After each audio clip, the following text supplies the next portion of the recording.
আচ্ছা, আজকাল সব ফোনের ডিসপ্লের সাইজ 6.67 ইঞ্চি হচ্ছে কেন? এর একটা কারণ আছে, বিশেষ কারণ আছে। মোটোরোলার এই ফোনটা লঞ্চ হয়ে গেছে, মোটো G96। যথারীতি ডিসপ্লের সাইজ 6.67 ইঞ্চি। তবে 6.67 ইঞ্চি নিয়ে পরে কথা হবে। বাদ বাকি কথা এই ফোনটাতে কি কি আছে। ফার্স্ট আমরা দেখি যে বক্সের মধ্যে কি আছে। মোটোরোলার বক্স মানেই সেই প্লাস্টিক ফ্রি প্যাকেজিং। বক্সের মধ্যে ফোনটা তো আছেই, এছাড়া আছে 33 ওয়াটের charger, USB type C cable, SIM ejector pin আর কুইক স্মার্ট গাইড। এই হচ্ছে ছোট আনবক্সিং এক্সপিরিয়েন্স। এবার ফোনটা দেখুন, প্যান্টন কিউরেটেড কালার, তার সাথে সাথে ভেগান লেদার ফিনিশ। ডিজাইনটা কিন্তু আলট্রা প্রিমিয়াম ডিজাইন। ফোনটা 4টে কালারে এসেছে, ওই প্যান্টনের গল্প আর। Ultra premium vegan leather finish দিয়ে কি কি কালার আমি এখানে লিখে দিচ্ছি, আপনারা দেখে নেবেন। ফোনটার ওজন মাত্র 178 গ্রাম, 7.93 মিলিমিটার থিন। এটা একদম হালকা পাতলা ফোন। আজকাল মিড রেঞ্জের ফোনে এত রকম ফিচার থাকে যে কোন ফোনটা ছেড়ে কোন ফোনটা নেবো বোঝাই মুশকিল হয়ে যায়। মোটো G96 এই ফোনটা লঞ্চ হয়েছে 17,999 রুপিতে, বেস্ট ভেরিয়েন্ট। এই কদিনে এই ফোনটা যা যা জিনিস ভালো লেগেছে আর দু একটা জিনিস যেগুলো এখনো মনের মধ্যে খচখচ করছে, সেগুলো নিয়ে আজকের ভিডিওতে সবকিছু বলবো। ভিডিও দেখতে থাকুন, লাইক টাইক করে দিন আর চলুন শুরু করে দিন। প্রথমেই তাহলে ডিসপ্লের প্রসঙ্গে আসা যাক। এই ফোনটার ডিসপ্লের সাইজ 6.67 ইঞ্চি। ডিসপ্লেটা সত্যি চোখে পড়ার মতো। কার্ভড POLED ডিসপ্লে, 144 হার্টজের রিফ্রেশ রেট আছে। ব্রাইটনেসও বেশ ভালো, রোদে দাঁড়িয়ে পরিষ্কার সবকিছু দেখা যাচ্ছে। এর কালার আর কন্ট্রাস্ট সেগুলো বেশ প্রাণবন্ত। এবার এই ফোনটাতে কার্ভ ডিসপ্লে আছে। কার্ভ ডিসপ্লে অনেকেই পছন্দ করেন না, আবার আমার মতো অনেকে আছেন যাদের ভীষণ পছন্দ। আসলে কার্ভ ডিসপ্লে থাকলে ফোনটা এমনিতেই প্রিমিয়াম লাগে, তার উপর ফোনের লুকস আর ডিজাইনটা শুধু দেখুন। মোটোরোলা আজকাল এই জিনিসটাতে একদম এক্সেলেন্স করে ফেলেছে। একটা ভেগান লেদার টাইপের ফিনিশ আছে, নতুন অন্যরকম কালার, সেই প্যান্টন কালারের গল্প আর কি। এবং এই গ্রিন কালারটার সাথে চারদিকের ফ্রেমটাও গ্রিন করে দিয়েছে বলে জিনিসটা দেখতে আরো প্রিমিয়াম লাগছে। হাতে নিতেও বেশ সুবিধাজনক, যথেষ্ট হালকা পাতলা ফোন। এবং এই জায়গাতেই 6.67 ইঞ্চি ডিসপ্লের রহস্যটা লুকিয়ে আছে। ডিসপ্লের সাইজ এটা হলে ফোন হাতে নিতে অনেক সুবিধা লাগে। অ্যাসপেক্ট রেশিওটা এখন যেরকম হয়েছে 16:9 থেকে বদলে গেছে, তার ফলে ফোন একটু লম্বা, একটু হ্যান্ডি এবং ভিডিও দেখার ক্ষেত্রে বেস্ট এক্সপিরিয়েন্স দেয়। তবে শুধু ভিডিও দেখার কথা কেন বলছি, যদি আমরা গেম প্লে করি তখনও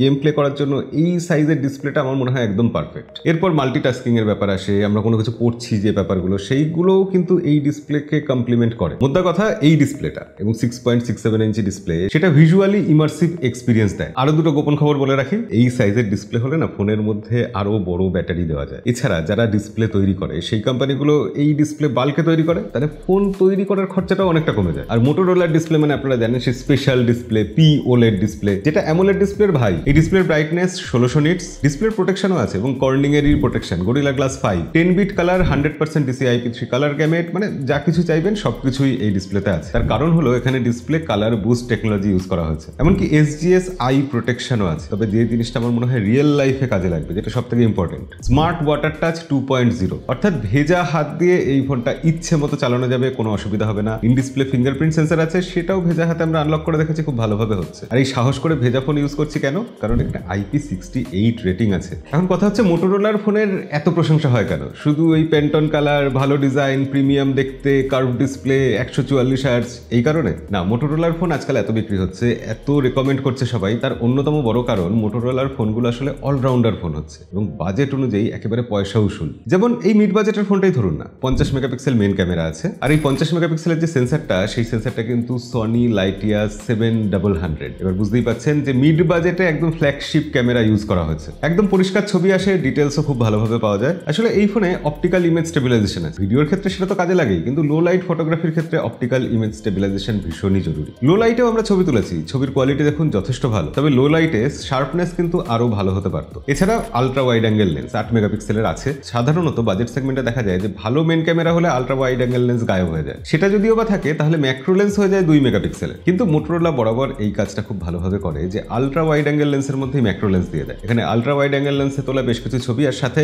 সেই লেন্স দিয়ে তোলা ম্যাক্রো লেন্সের ছবি দেখুন। আর এই ফোনের ফ্রন্টে রয়েছে 32 megapixel selfie camera. Selfie camera দিয়ে তোলা ছবি বেশ ভালো এসেছে, পোর্ট্রেট ছবিও যথেষ্ট ভালো। তবে হ্যাঁ, কালার কিন্তু খুব পাঞ্চি বা বুস্টেড নয়। এবার একটা জিনিস আমার ভালো লাগলো যে এটা কিন্তু মিড বাজেটের ফোন, তা সত্ত্বেও এই ফোনের সেলফি ক্যামেরা দিয়ে 4K 30 FPS এ ভিডিও রেকর্ড করা যায়। ব্যাক ক্যামেরা দিয়ে তো 4K 60 FPS এ ভিডিও রেকর্ড করা যায়, স্যাম্পল আপনারা দেখতে পাচ্ছেন। যেহেতু অপটিক্যাল ইমেজ স্টেবিলাইজেশন আছে, ভিডিওর কোয়ালিটি কিন্তু যথেষ্ট ভালো এসেছে। আর একটা বিশেষ উল্লেখযোগ্য জিনিস, এই ফোনটা এই সেগমেন্টের একমাত্র ফোন যে ফোনে প্রতিটা ক্যামেরা দিয়ে, প্রতিটা লেন্স দিয়ে, আলট্রা ওয়াইড অ্যাঙ্গেল লেন্স দিয়েও 4K তে ভিডিও শুট করা যায়। এবার আজকাল AI ছাড়া ক্যামেরা কখনো কমপ্লিট হয় না। এই ফোনে AI ফটো এনহ্যান্সমেন্ট ফিচার আছে, অর্থাৎ আমরা যে ফটোটা তুলছি, আমরা তো বিশাল বড় বড় ফটোগ্রাফার, যে ফটোটা তুলছি সেই ফটোকে AI আরো ভালো করে দিচ্ছে। এখানে গুগলের বিভিন্ন রকম AI টুলস তো আছেই। Magic eraser, unwanted object erase করার জন্য, ফটো আনব্লার, হেজি হয়ে যাওয়া ছবিকে পরিষ্কার পরিষ্কার করার জন্য। এছাড়া গুগলের নিজস্ব magic editor, AI magic editor দিয়ে আমরা আমাদের ফটোকে রি-ইমাজিন করতে পারি জেনারেটিভ এআই এর মাধ্যমে। হোল্ড করে বিভিন্ন জায়গায় ড্রপ করতে পারি রিপোজিশনের জন্য, অথবা পিঞ্চ করে সেটাকে রিসাইজও করা যায়। ব্যাকগ্রাউন্ড আর লাইটিংকে আরো বেটার করার জন্য কনটেক্সচুয়াল সাজেশন আসে, সেগুলোকেও কাজে লাগানো যায়। এখানে ক্যামেরার মধ্যে কিন্তু ইন্টেলিজেন্ট হাইব্রিড জুম রয়েছে, মানে ডিজিটালি জুম হবে কিন্তু ক্ল্যারিটি ভালো আসবে। অটো স্মাইল ক্যাপচার ফিচারটা রয়েছে, অর্থাৎ আমরা একসাথে সবাই ছবি তুলছি, আমরা হেসে দিলেই ছবি উঠে যাবে, ক্যাপচার বাটন টিপতে হবে না। আর একটা মোড খুব কাজের, সেটা হচ্ছে tilt shift mode. Multiple focal পয়েন্টে আমরা বিভিন্ন পোর্ট্রেট তুলতে পারি, তাতে ছবির কোয়ালিটি কত ভালো হয়ে যায়। এছাড়া ডুয়েল ক্যাপচার, হাইপার ল্যাপ, স্লো মোশন, অডিও জুম, এরকম বহু ফিচার রয়েছে ক্যামেরা অ্যাপের মধ্যে। এবার দেখুন ডিসপ্লে, ক্যামেরা, ডিউরেবিলিটি, লুকস, এগুলো নিয়ে তো ভালো ভালো কথাই বললাম, তাহলে কি এই ফোনের প্রসেসর খুব একটা ভালো নয়? মোটোরোলা এই ফোনটার এত কিছু চালানোর জন্য দিয়েছে Qualcomm Snapdragon 7S Gen 2 processor. AnTuTu benchmark score 6 লাখের উপরে এসেছে, প্রায় 6.5 লাখ। গেম প্লে করতে গেলে স্মুথ গেম চলছে। এই প্রসেসরটা টুকটাক গেম প্লে করার জন্য যথেষ্ট ক্যাপেবল। মাল্টিটাস্কিং খুব ভালো হচ্ছে, ফাস্ট অ্যাপ ওপেন হচ্ছে, অ্যাপ সুইচিংও খুব তাড়াতাড়ি হচ্ছে। আর যেহেতু র্যাম বুস্ট 3.0 রয়েছে, এখানে 24 GB অব্দি র্যাম বাড়িয়ে নেওয়া যায়, সেক্ষেত্রে বিভিন্ন অ্যাপ্লিকেশন খুলে রাখলে সেখানে কোনো সমস্যা হচ্ছে না। আর আমি বরাবর একটা জিনিস লক্ষ্য করেছি, মোটোরোলা তাদের ফোনগুলোতে প্রচুর 5G ব্যান্ড দেয়। এই ফোনটাতেও 13খানা 5G ব্যান্ড আছে। আর আমরা টেস্ট করে দেখেছি এখানে VoNR এর সাপোর্ট রয়েছে। 4G ক্যারিয়ার অ্যাগ্রিগেশন চাইলে সেটাও পাবেন। এই ফোনের বেস ভেরিয়েন্ট এসছে 8GB র্যাম আর 128GB স্টোরেজ দিয়ে, যদিও 256GB ভেরিয়েন্টও পাওয়া যাচ্ছে, কিন্তু এর স্টোরেজ টাইপটা হচ্ছে UFS 2.2। এবার মোটোরোলা বলছে এই স্টোরেজটাকে এআই দিয়ে অপটিমাইজ করা হয়েছে, যার ফলে UFS 3.1 এর মতো রেজাল্ট পাওয়া যাবে। ওই রকম পারফরমেন্স এআই দিয়ে পাওয়া যাবে, তার থেকে 3.1 দিয়ে দিলে ভালো হতো না? তবে সোজা কথা, এই ফোন ডেলি ইউজের জন্য, সোশ্যাল মিডিয়া চালানোর জন্য, হালকা পাতলা গেমিং এর জন্য কোনো সমস্যা হবে না। তবে খুব চাপ দিলে ব্যাক সাইডটা অল্প স্বল্প উষ্ণ হয়, সামান্য ফ্রেম ড্রপও দেখা যায়।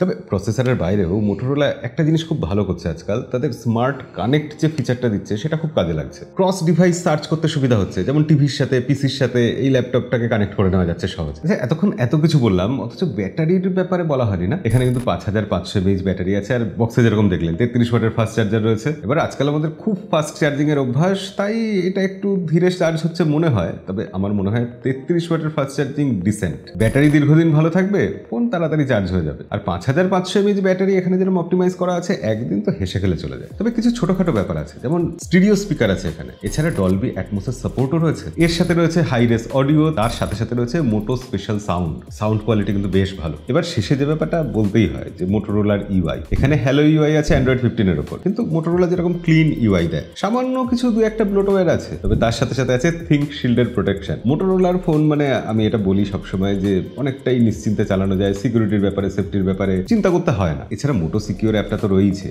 যার মাধ্যমে আমরা কোনো অ্যাপ্লিকেশনের ক্লোন বানাতে পারি, মানে ডুয়েল অ্যাপ ইউজ করার যেসব সুবিধা, এগুলো তো সবই রয়েছে। বিভিন্ন অ্যাপ্লিকেশন লক করে রাখা যায়। এর বাইরেও থাকে ফ্যামিলি স্পেস, অর্থাৎ আমাদের ফোন কারোর হাতে যদি দিতেই হয়, সে কতক্ষণ চালাবে, কোন অ্যাপ্লিকেশনটা খুলবে, সব কিছু আমরা কন্ট্রোল করে রাখতে পারি আগে থেকে। এবার এই ফোনে মোটোরোলা বলেছে 1 বছরের অ্যান্ড্রয়েড আপডেট আর 3 বছরের সিকিউরিটি আপডেট দেবে। মিড বাজেটের ফোন ঠিকই, তবে যদি অ্যান্ড্রয়েড আপডেটটাও 3 বছরের দিয়ে দিত তাহলে বোধহয় বেশি ভালো হতো। কি মনে হয় আপনার? কমেন্টে লিখে জানাবেন অবশ্যই। তবে কমেন্টে শুধু এইটুকু লিখলে হবে না, কমেন্টে এটাও লিখবেন যে মোটো G96 ফোনটা কেমন লাগলো, কতটা ভ্যালু ফর মানি হচ্ছে, মোটোরোলা আজকাল কত ভালো কাজ করছে, আমাদের ভিডিওতে আর কি কি ইমপ্রুভমেন্ট দরকার। মোটো G96 ফোনটির সেল স্টার্ট হচ্ছে 16 জুলাই থেকে, এবং এই ফোনটি মোটোর নিজস্ব ওয়েবসাইট, ফ্লিপকার্ট এবং অন্যান্য রিটেল শপেও পাওয়া যাবে। আজকের ভিডিও এই অবধি, দেখা হবে পরের ভিডিওতে। আজকের মতো বিদায়।